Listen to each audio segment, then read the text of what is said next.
Marami sa atin yung natigil yung trabaho kasi kailangan nasa bahay lang tayo. Kaya para pampalipas oras, yung iba nagne-Netflix, yung iba nag-ML, yung iba nagko-Call of Duty. Hindi ko sinasabing mali yun nagko-Call of Duty din ako. Pero hindi ba okay na kahit nasa bahay lang tayo, meron pa rin tayong source of income? Lalo na sa mga panahong ganito, hindi pwedeng walang pumapasok na pera sa atin. Hindi kaya oras na para simulan mo ng mag-work from home? Ang tanong, ano yung minimum specs ng computer para makapagsimula ka na? Ano-ano yung iba mo pang kailangan para makapag-setup ka ng office mo sa bahay?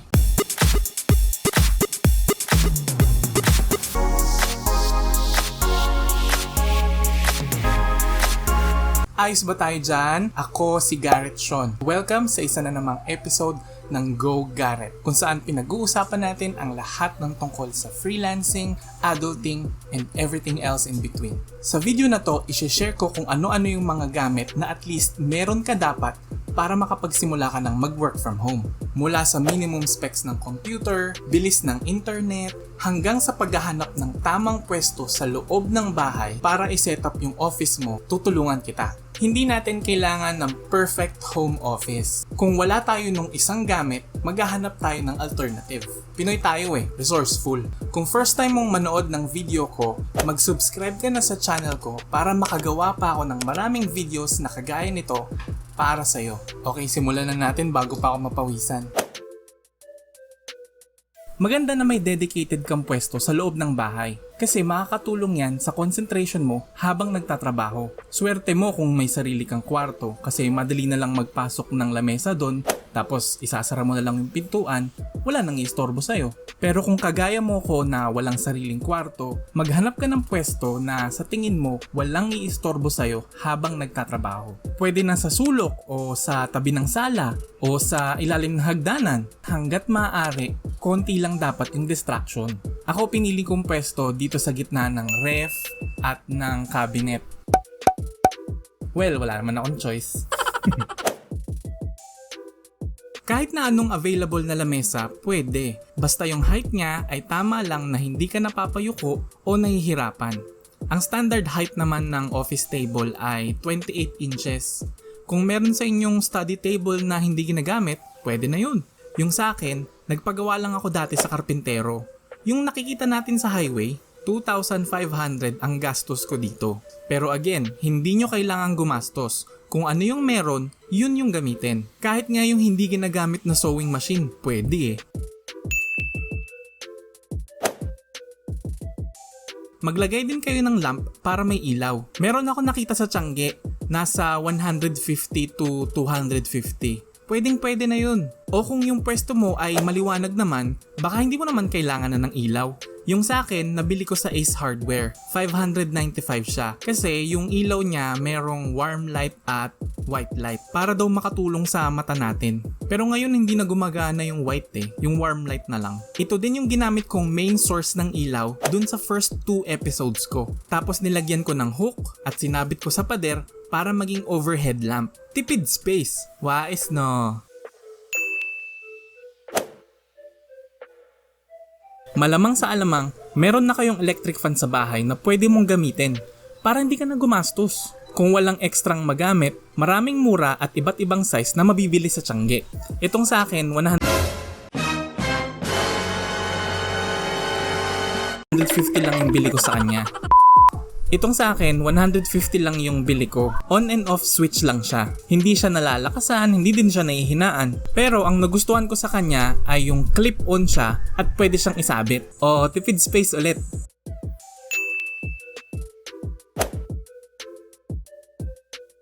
Siyempre, kailangan mo din ng upuan. Siguro naman meron kayong monoblock o ekstrang upuan sa dining table na pwede mong gamitin para din hindi ka na gumastos at bumili pa ng bago.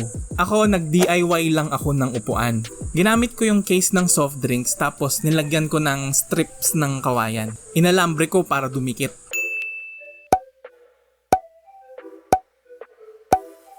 Kwento ko sa ibang video kung bakit ganito yung ginawa kong upuan. Basta ang importante, komportable ka sa upuan mo kasi matagal kang uupo dyan. Siyempre, hindi ka makakapagtrabaho pag wala kang internet. Alam naman natin na dito sa Pilipinas, yung bilis ng internet nakadepende sa lugar. Pero ang kailangan mo kasi ay yung stable na internet connection. Kung ano man yung internet provider na available sa lugar ninyo, kahit 5 Mbps lang yan, okay ka na. Dito sa lugar ko, Globe yung stable sa ngayon. Dati yung internet ko, yung Globe prepaid wifi. Yung bibilin mo yung square na LTE modem ng 1,000. May SIM yun sa loob tapos magre-register ka ng promo. Ang gastos ko yata noon nasa 200 pesos per month. Pwede ka na mag-start ng ganon. Ang importante, ikaw lang yung gumagamit ng internet, lalo na pag oras ng trabaho. Huwag mo na lang siyang i-share at gawin mo siyang exclusive para lang sa work mo. Pwede ka namang kumuha ng isa pang prepaid wifi para may magamit yung family mo sa bahay. Pero uso naman na ngayon yung kanya-kanyang data sa cellphone. Tingin ko hindi naman na nila kailangan ng wifi. Ang mahalaga, meron kang sarili mong internet connection na ginastusan mo at nag-invest ka para sa trabaho mo. Hanggang sa nagkaroon na ng Globe Fiber dito sa amin, kaya nag-upgrade na ako. Nasa 92 Mbps na yung speed ng internet connection ko ngayon. Ang binabayaran ko every month, 1,899. Bukod sa fiber internet connection, may kasamang landline yon. Oh, ready na? Parang may kulang. Wala pa tayong computer! Kung seseryosohin mo ang pag-work from home, kailangan mo syempre ng reliable na computer para magamit mo sa pang-araw-araw mong trabaho. Sa specific specs, at least yung Intel Core i3 o yung equivalent niya sa AMD. Sa RAM naman, at least 8GB dapat yung memory niya.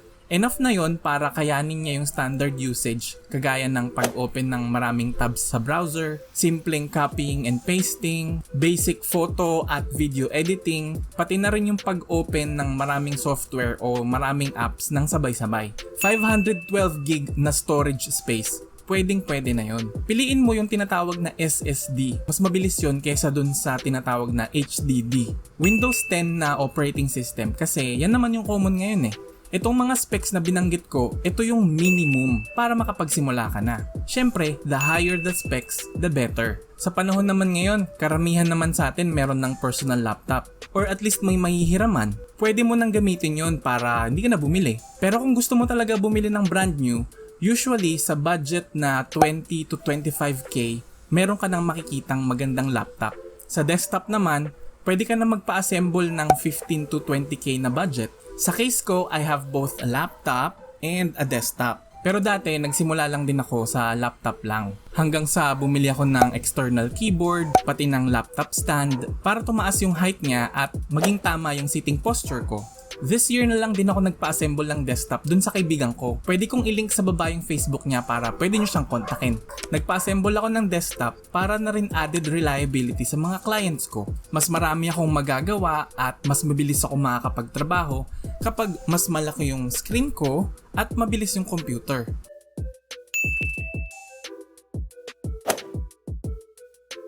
Yan ang mga kailangan mong isetup para sa iyong home office at workstation sa bahay. Pwede mo na rin dagdagan ng non-essentials kagaya ng speakers, mic, camera, UPS, mosquito killer, at iba pa. Sa hirap ng buhay ngayon, kailangan na tayong mag-adapt. At ang pag-work from home ang isa sa mga paraan na pwede nating gawin. Sabi ni Charles Darwin, "It is not the strongest of the species that survives, nor the most intelligent. It is the one that is most adaptable to change." Thank you ulit sa time mo. Kung gusto mo pa ng maraming videos na kagaya nito, i-click mo to para mag-subscribe sa channel ko. Kung gusto mo namang mapanood yung last video ko, i-click mo to. At kung gusto mo mapanood yung best video ko so far, eto yon.